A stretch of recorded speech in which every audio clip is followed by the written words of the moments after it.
So in the short term, we're all in on seeing public Starknet succeed. There will likely be some very interesting recipient classes that you haven't seen ever in the past. I think also the experience of actually getting the provisions will take blockchains to the next level.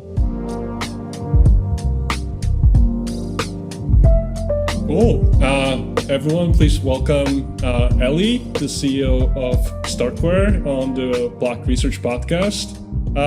Today, at the episode, we're going to start by just interviewing Eli, obviously co-founder and CEO of StarkWare. And after that, just like in every episode, we're going to spend some time with John Dantoni and talk about some of the data that we can look at both for StarkWare and Starknet. And mainly it's going to be focused on funding rounds and investors.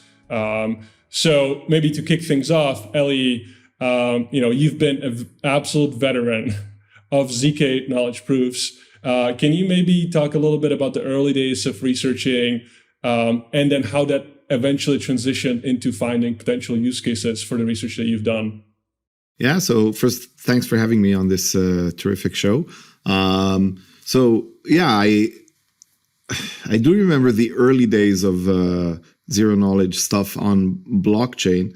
I was lucky enough to be a participant in many of the early phases. So for me, well, I learned of zero knowledge proofs in my studies as a computer scientist, and then I did research in that area. And I was actually doing research trying to make a certain kind of proofs more practical and even implementing them in code.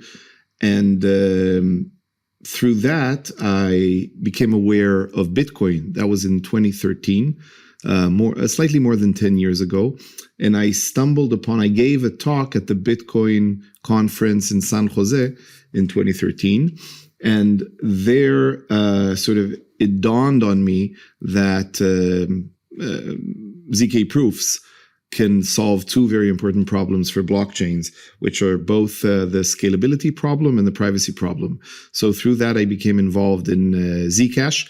We wrote a paper, a bunch of academics, showing how to add privacy to Bitcoin, and we called it the Zero Cash protocol.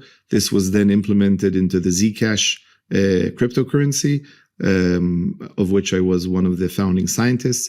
And then later on, through scalability and Starks in 2018, we found a way to scale blockchains through what is now called ZK rollups and general, validity proofs. But StarkWare was the very first such initiative to do this for Ethereum. Okay, so Eli, your co-founder, Yuri, you guys have been building StarkWare over the last 6 years. You have been very close friends with Yuri for a long time. Unfortunately, because of a family situation, Yuri has stepped down very recently as CEO, and you have taken over that role and are now running StarkWare yourself. So a couple of questions on that. First of all, what are some of the things and principles that Yuri has kind of left it at StarkWare itself, and what have you learned from him? And then secondly, how is now your job, day-to-day different than it used to be, and is it something that you're excited about? Yeah, so, Uli stepped down due to family health issues, and I'll certainly miss sharing a room and a workplace with him, which is something I did for the past 6 years. And we remain great friends, as we've been for several decades. Part of his genius as a CEO was to build the company in a way that it's ready for anything, including having the strong team to carry out all of the exciting trajectory that he had in his head. And I'll be carrying on in these directions that we set together. Now, some of the values that Uli has imbibed into StarkWare include things like magnanimity towards employees, collaborators, external teams, and meritocracy, which means that if you have a smart idea, you will sit at the table with everyone else, and everyone will listen to you, and you will then implement it. And those are two values, along with his deep humanity and really, not cutting edges and doing things the right way, that I think I'll try to carry on henceforth. Yeah, I totally agree. In all my interactions with Yuri, it's always been insanely professional and always deeply cared about what you guys were building, which is always the thing that I look for the most in founders and especially people involved with startups like StarkWare, at least at the time. So now maybe transitioning a little bit into the structure of the company and then how it relates to Starknet itself. Can you talk a little bit about StarkWare and that being more so the software development company and an independent company than Starknet, the permissionless protocol, and how they interact with one another and what are the similarities, differences, just so our audience understands? Yeah, so I think StarkWare is a little bit like a parent who has given birth to a child, which is the Starknet public network. And that child, as it grows, gets more friends and more sources of influence and becomes independent. And we are proudly viewing this coming of age of Starknet as it flourishes and turns more and more into a vibrant, decentralized, Ethereum-like community of very smart developers and contributors. So we are like the proud parents seeing their child about to leave the house and settle and go on a new path. And we will continue devoting resources to caring and helping Starknet succeed. But we will do so alongside many other contributors to the success of Starknet. And can you also touch briefly on kind of the difference between the approach of what Starknet is doing compared to the permissioned, blockchain systems that you guys are building at StarkWare? And let's assume kind of that Starknet does really well. Is that something that you guys will focus on more as a company, or will you continue focusing on things that currently are generating revenue for you guys? So in the short term, we're all in on seeing public Starknet succeed, period.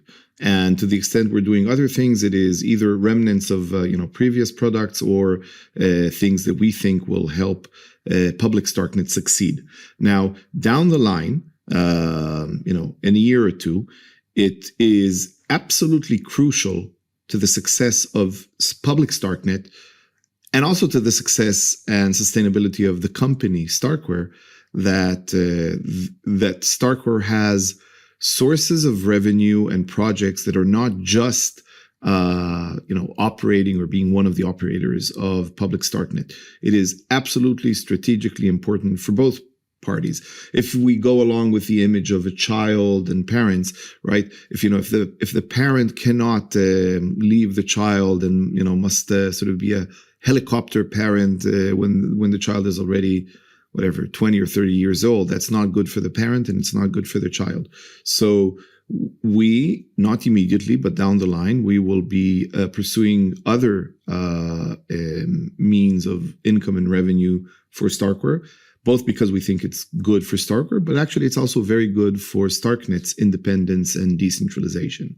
But not in the coming year. The coming year is all about making public Starknet the very best. So I don't know if the very best, but a very best it can be along the lines of its technological trajectory.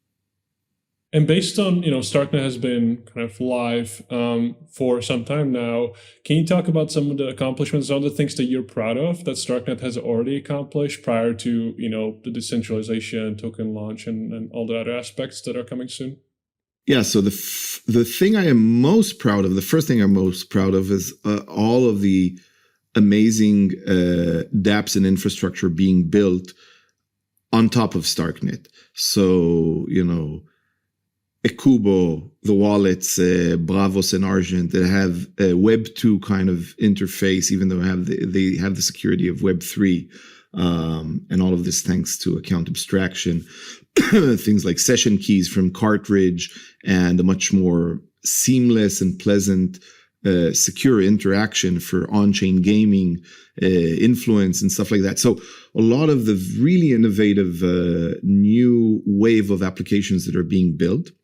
And another thing I'm very proud of is that these application innovations are built in turn on some very courageous choices that we have made early on. For instance, designing from scratch a new virtual machine, the Cairo virtual machine, and a programming language that is ergonomic, safe, next generation smart contract programming language, and insisting on things like multi-calls and native account abstraction being the hallmarks of the Starknet operating system. So these courageous choices that came out of a deep understanding of what makes sense have then been transformed by the applications into really, really powerful UX and UI for end users. So this combination of courage, technological courage, and understanding of the technology, alongside a very powerful ecosystem that can then build on this and utilize the courageous choices, is what I'm very proud of. And can you talk a little bit about maybe some of the challenges of building on your own virtual machine? Obviously, other layer 1 blockchains have done it. In terms of layer 2s, almost every single blockchain settles for an EVM compatible version for obvious reasons, because it's simpler to adopt more users. It's simpler to adopt all the existing smart contract as well as wallets and blockchain explorers and all of that. So does that mean that Starknet Foundation just has to be significantly more active in onboarding projects, making it actually worth their time to start building from scratch, to start maintaining new contracts, new code? Has that been difficult for StarkWare and the Starknet team to convince those teams, or has it always been like, oh, it clicks immediately for those teams building on Starknet? It certainly is. It certainly is a challenge, but it is also so it's a bug and a feature. It's a bug in the sense that if you want to copy paste existing code and deploy it, with one click on Starknet, we're not there. This cannot be done. But the feature aspect of it is that if you are a far-sighted developer asking yourself, based on core principles, what do you think is the long-term end game solution for scaling blockchains? Well, it's Starks. What do you think?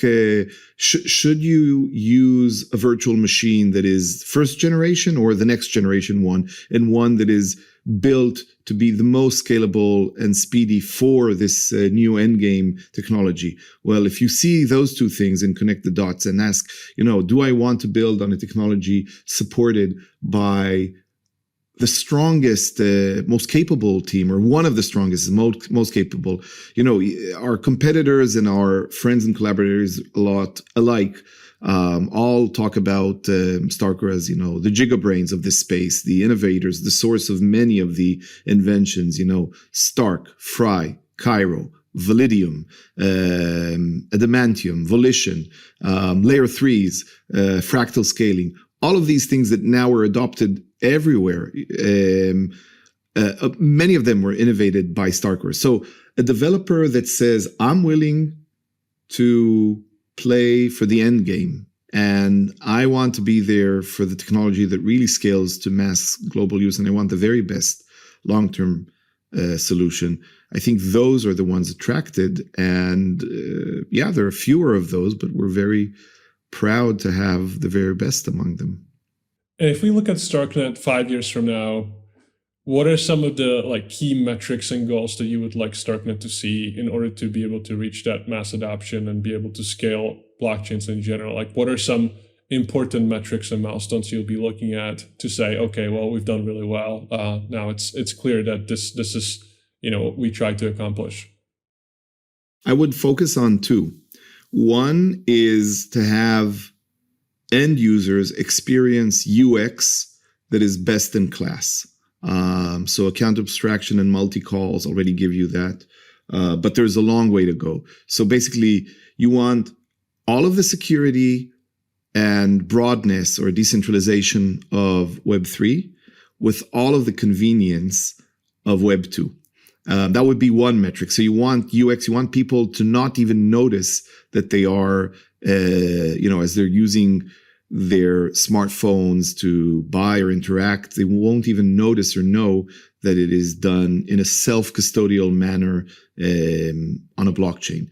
The second metric would be, I would like to maximize, or one KPI that we'll be tracking is, what is the number of trace elements? So it's a little bit like the steps or gas. The analog of gas in Ethereum in our world would be trace elements inside a Stark proof, which roughly corresponds to Cairo steps or to Cairo gas. So I would like to see that metric, worldwide across all blockchains maximize. The more usage of Cairo and Stark proofs, the better off we will be, and the world. I've noticed myself in just looking at the ecosystem over the last 2 years that a lot of the projects are focusing on gaming and certain elements of gaming. You mentioned gaming as well. It seems to be a large trend across the early stage Starknet projects. Why do you think that is? Is it just because of the architecture and something that ZK, technology allows just to be done better? Or what specifically attracts game developers or gaming infrastructure developers to be so interested in Starknet and developing on Starknet itself? It's the combination of performance and UX, thanks to things like account abstraction. So performance means, the next step for gaming is that all developers want is more on-chain logic, right? Right now, most of the popular games you have the NFTs being minted, but everything about the game logic is off-chain, just because putting it on-chain is too expensive. So a lot of developers are asking, okay, where can we put massive computation on-chain? And Starknet is one of those most well-positioned to provide this, both through the layer 2 itself and then through layer 3s and fractal scaling. The second thing that also helps is that through the new programming language and the new operating system of Starknet with its, for instance, native account abstraction, it allows cartridge to generate session keys for playing in a way that basically just uses your biometrics on your smartphone. So it gives you a very Web2 experience to then put a lot of more on-chain games. And this is things that other rollups aspire to give, but I think just Starknet gives it to a greater extent with greater ease and better integration into the system. So I think those two elements, the improved UX alongside the higher throughput of the system.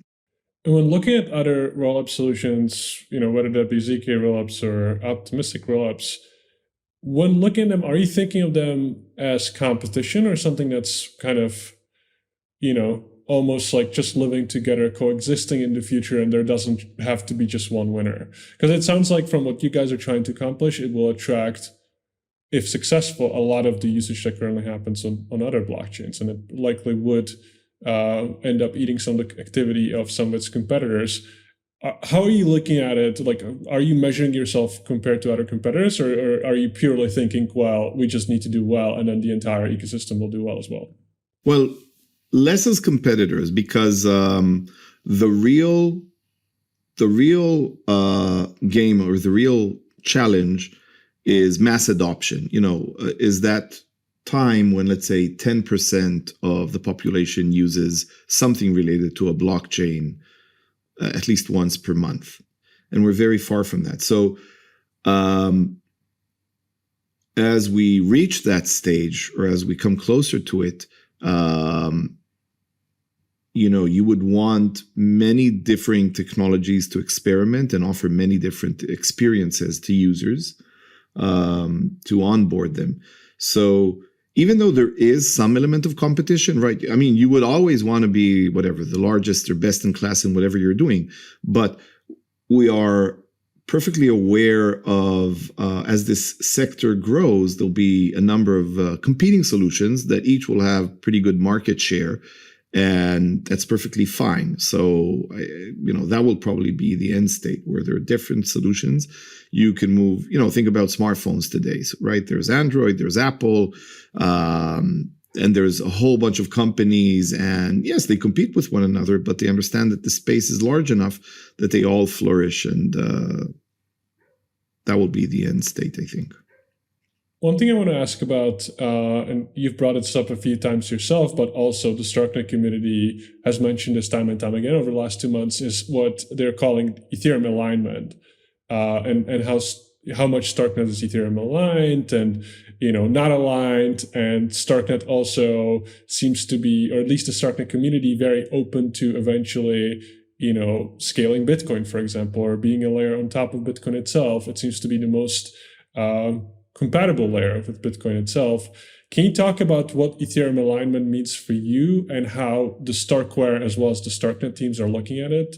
Yeah, so I love the Ethereum spirit. I love the Ethereum ecosystem.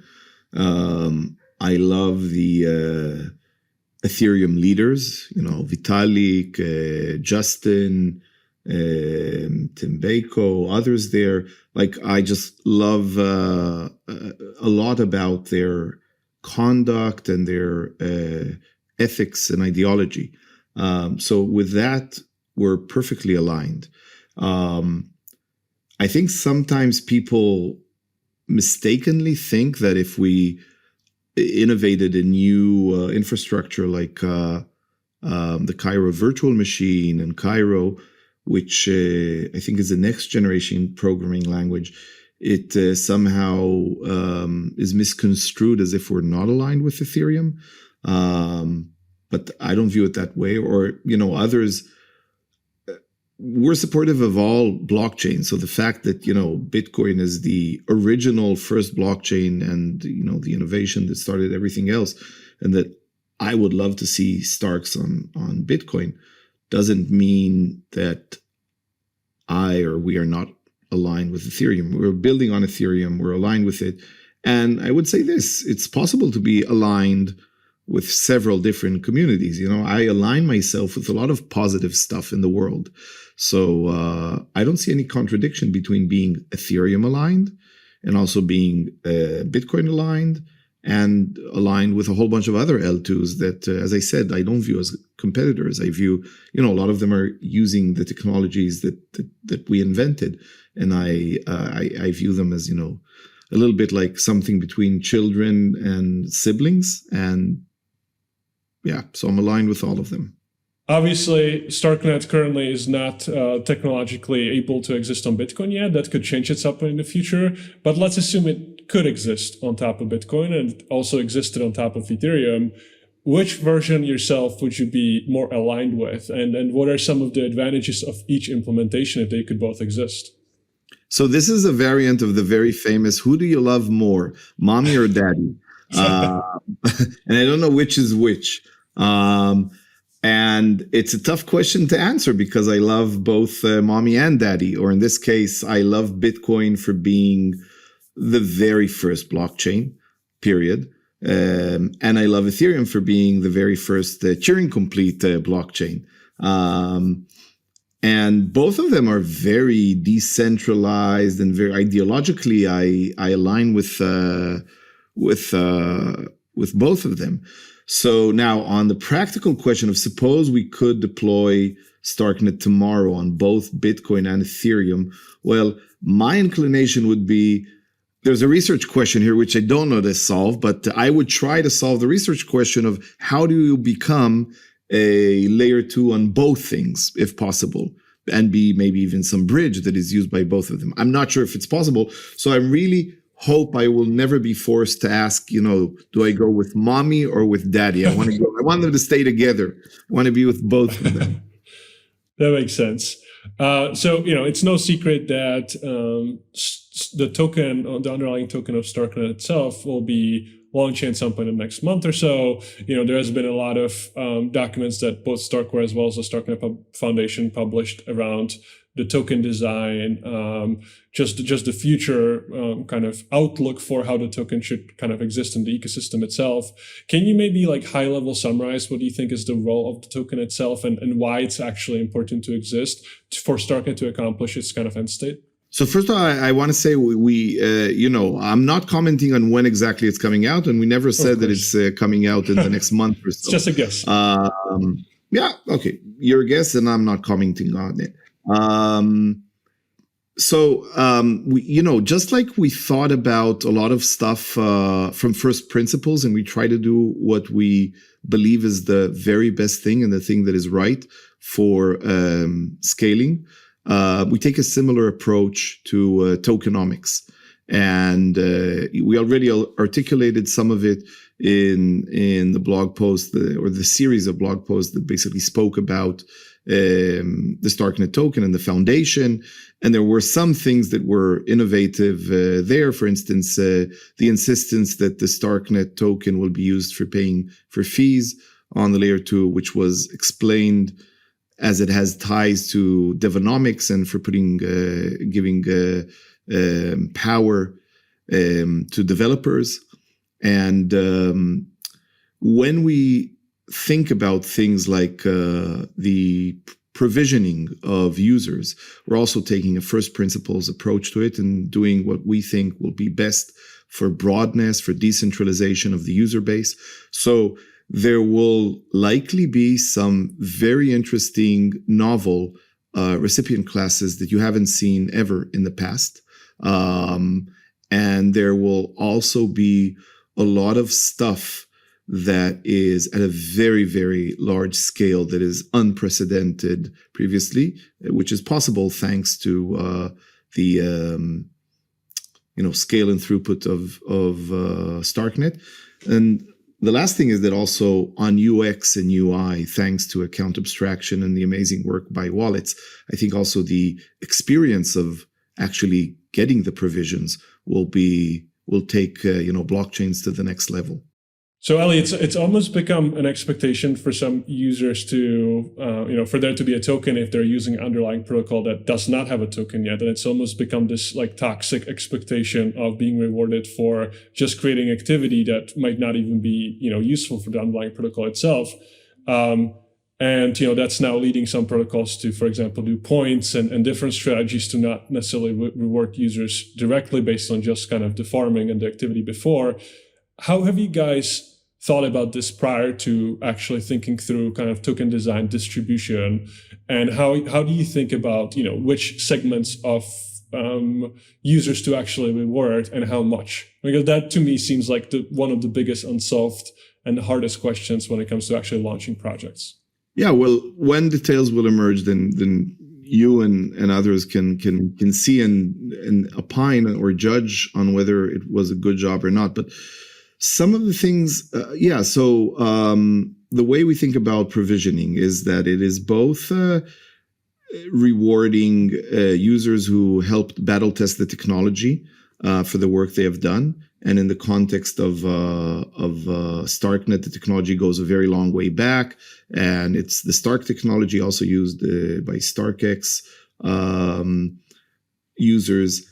And then there's another aspect which has to do with creating a level of broadness among developers and folks who have generally showed a capability and an interest in operating decentralized blockchain infrastructure. So because we think this will create also the right kind of decentralization and broadness that is necessary for Starknet as a layer 2. So, but everything is based on very first principles approach to what will make sense and make Starknet safer, more operational, better user experience, and more broadness in terms of the class of constituents and those who are part of the ecosystem.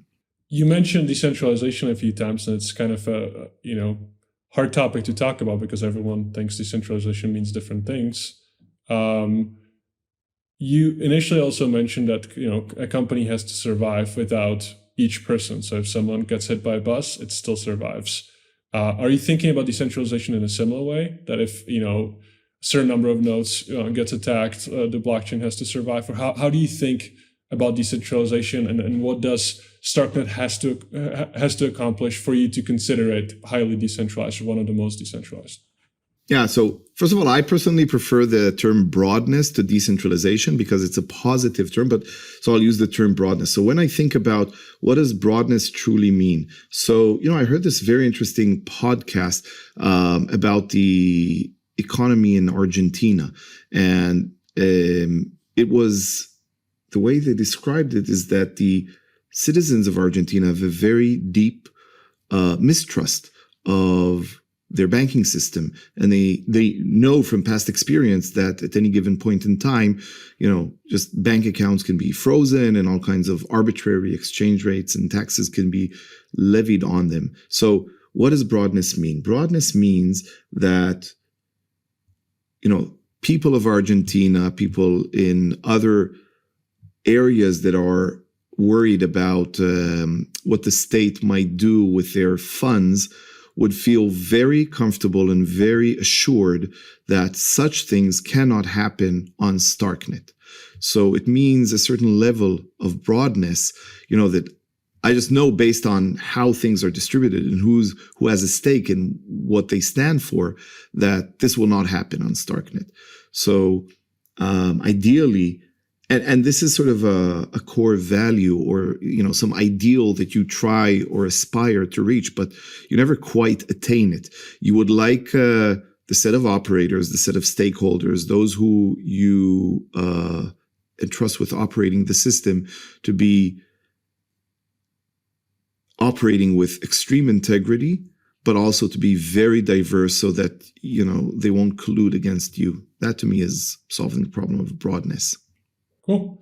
I have a closing question for you, which is, when thinking about the ecosystem long term, what would your prediction be in terms of when it actually reaches mass adoption? And we keep coming back to this concept of blockchains still haven't reached it, but eventually we want everyone to actually use the blockchain in the background, not even know about it. When do you think would be your guess that we actually reach that point? And second part of the question, let's say we don't reach that point in the next 2 years, would you consider blockchains overall to be a failure if that doesn't happen in the next 10 years?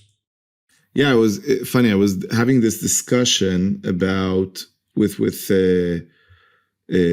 Oren, StarkWares COO, about when, because right now you have the early adopter user base, and the question is, when do you try to attract the global usage user base? And I think I was more optimistic that maybe in 2 years' time it will happen, and he was saying no, next won't happen in the next 5 years. So I don't know when exactly it will happen. I can think of a few things that would that need to be solved, and hopefully we're on the way to solving them. One is scale and cost. Right, you need transactions to be at very high TPS and very low cost. The second thing is the UX. You need it to be very, very Web 2 kind of UX that seems very simple and easy. And I would say that I think I'm very confident that over the next 2 years, maybe even over the next year, we will make great strides on Starknet in both of these fronts. The third aspect is, of course, the regulatory one, which is, the ETF, the Bitcoin ETF is making progress there. There's still a lot of friction, especially coming from the US, but maybe after the next elections, they'll shift course. So that's the third pillar. So 3 pillars, the UX, performance, and regulation. And I think the first 2 are things that are very much on Starknet's mind. And I know we're making great strides in that direction. Now, whether it comes in the next 2 years, I don't know. I hope so. But I wouldn't say it's a failure if it doesn't arrive in the next 2 years. We can wait a bit longer. What if it doesn't happen in the next 10 years? Would you think that it might never happen and we're just okay with what it is today? No, if it doesn't happen in the next 10 years, then I think we have a problem. Because if it's just something for early adopter speculation that think that... but another thing that might happen would still be adoption. It could be that the elements or the principles of broadness and the usage of verify, don't trust, and things like that could maybe be implemented on things like a national level. So you could have a CBDC, not the kinds that are discussed today where it's really the state is operating a big system, but think about like a truly decentralized network where instead of proof of stake or proof of work, it is proof of citizenship, where one person gets one digital voice.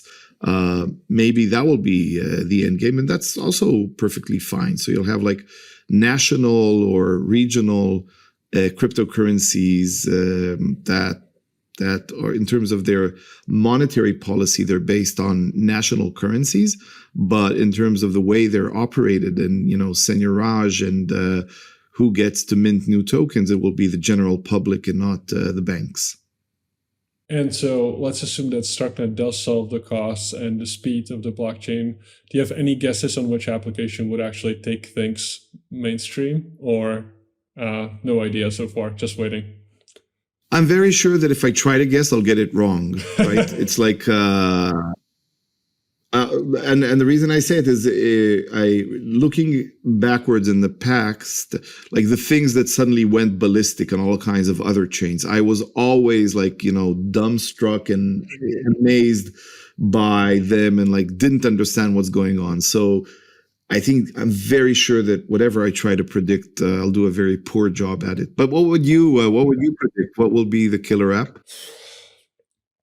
My guess would probably honestly be gaming, even though it hasn't accomplished anything so far, and all the games or structures have been completely unsustainable. It's still probably the guess that I would have, just because I think ZK particularly makes certain things possible that are just not possible in decentralized infrastructure. That makes me excited. But I also have been massively wrong before on a lot of larger trends. So it's really hard to guess. It could be a social layer as well. But I think gaming has a solid chance. And I think, the reason why a lot of studios, or in general, larger projects haven't been interested is the cost, prohibitive nature of what currently exists, as well as, the cash grab nature of the industry currently, where, just create something where price goes up and people are more excited than if the game is actually played. So I think that's where I think there could be a lot of progress being made, but I also don't know, no idea.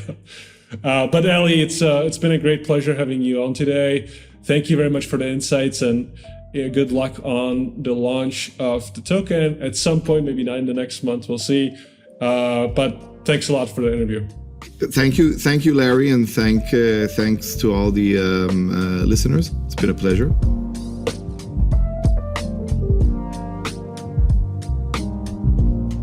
John Dantoni, welcome to the podcast. We're going to be chatting about some of the funding trends that we're seeing in the Starknet ecosystem. We just talked about Starknet with Eli in detail, but now let's look into what's actually being built on Starknet, especially with the looming token launch. This is obviously an important topic and something that's going to be talked about a lot in the future. So let's look at some funding data. The first question I have for you, Dantoni, is how much capital has been invested into Starknet projects so far? Yeah, so since 2018, which is, and basically in 2018 is when StarkWare completed their first financing round. Not sure whether they called it a seed round or a pre-seed round, but since 2018, we've seen approximately $1 billion flow into the StarkWare Starknet ecosystem. The one point I would like to just point out on that, though, is that, and also something that's very unique with Starknet in general, is that when we look at that 1 billion, for example, roughly about $379 million of that has been specifically to the Starknet ecosystem. Whereas when we're looking at funding of like blockchain ecosystems, it's sometimes hard because you have like multi-chain applications. So there can kind of be like double counting and stuff when we're looking at that funding data. So whereas for multi-chain applications that do support Starknet or plan to support Starknet, about $620 million of that 1 billion. So, basically about 38% has been just Starknet applications, and whereas the other 62% has been multi-chain. So yeah. And what's also important to discuss here is that these are only publicly announced deals, right? So a lot of them could happen in private, and I'm guessing following the token launch, a lot of them are going to be very likely announced shortly after. So it's possible these numbers are much larger, but still should be a pretty accurate, this kind of description of what has happened so far. So to follow up on that question, Dantoni, how does Starknet's deal flow compare to other blockchains currently? Are they seeing more activity, less activity? What's the trend? Yeah, so same thing like you said, just to follow up on when you mentioned that, this is just based on public information. That's why sometimes, for example, like if we look at just the raw dollar amount of like how much investment, whether we're talking in Starknet or Solana or DeFi applications, sometimes that these numbers can kind of be misconstrued. So one example would be like, say, StarkWare just raised $200 million the year before, and then now they didn't. Now you see this massive drop off. It's because of this one later stage round, right? So that the areas that I like to look at in terms of identifying trends is basically, to me, the best indication of if investment is upticking or downticking would be by raw deal amount, because you may not be getting all the deals or the amounts and the terms of these deals, but we can kind of start to see some trends, whether just if you have just enough of that data. So when we're comparing it to other ecosystems, I would say one of the most noticeable things is that we saw a very large uptick in layer twos last year. So Starknet, Optimism, and Arbitrum, they were outliers in the in blockchain funding in general. So where we saw massive year-over-year declines in even like Ethereum, Solana. We actually saw an uptick for L2s, which I think was a very noticeable trend and really was speaking about like how investors were much more going for that modular approach as opposed to like integrated, where, for example, Solana stood out as the largest year-over-year decline. And a quick follow-up on that, you guys also look at verticals, right? So like which verticals have seen the most funding on Starknet itself? Yeah, so in terms of funding, I would say like in terms of the trajectory, it's kind of followed what you typically see in just whether anything, right? So like, for example, when we look at crypto investment early on, you saw very heavy like infrastructure investment in place. And that's really what we saw in the beginning or in early stages of Starknet. So for the first 4 years, roughly 75% of all investment in the Starknet ecosystem was towards infrastructure. And basically infrastructure would be including anything from like browsers and wallets, dev tooling, roll up as a service, bridges. And then even like recently we saw like one or two projects that are trying to like establish EVM implementation. So that has really been where we note the most investment. But then I would say over the past 2 years is where we really start to see more investment on like actual applications in Starknet. And then applications, the main themes have been, what you typically see that's most popular for on-chain activity. So DeFi, NFTs and gaming, and then also Web3. We've, one of the larger application raises was for a social layer. So that's really what we've seen the most in terms of investment in different subsectors. In terms of funding in general, is there anything that we should be on the lookout for as the token launch approaches? Yeah, so I think when you start to have with the token launching, I think what we're going to potentially see is you're going to see more and more like early stage projects. For example, one thing we often see is projects will kind of hold out their announcements for certain, time or events to kind of like capitalize on those moments. So I'm sure there's some deals that have already occurred that, you're going to see more announcements. But then in general, I think you're going to just see, an uptick in on-chain activity for Starknet now. And you're going to see some of these, early stage projects and companies seek financing. And then just in general, I think, some of these use cases that we believe that we saw trends that we could potentially see more investment would be kind of stuff around real world assets. Also, other areas would be like social layers, where we've already seen some investment. And the other thing I would say is like we've really have over years, especially throughout 2023, we started to see kind of investors playing this, integrated versus modular approach, where I think we're going to see more continued investment in layers like for integrated like Solana and Say, and some of the Move networks like Sui and Aptos. But then on the modular approach, obviously Ethereum and data availability layers. But then I think another L2s I think will benefit greatly from that, and rollups. So like I said, we saw that uptick in deal activity. So I would be shocked not to see continued investment in like Starknet, Arbitrum, and Optimism as probably, the three major ones. Those were the ones that stood out last year. Cool. Well, thank you, Dantoni, for joining the show and providing these insights. Yeah, of course, man. Always happy to share the funding flow. Thank you, everyone, for tuning in into the Block Research Podcast. I will be back again next month. Have a great day, everyone.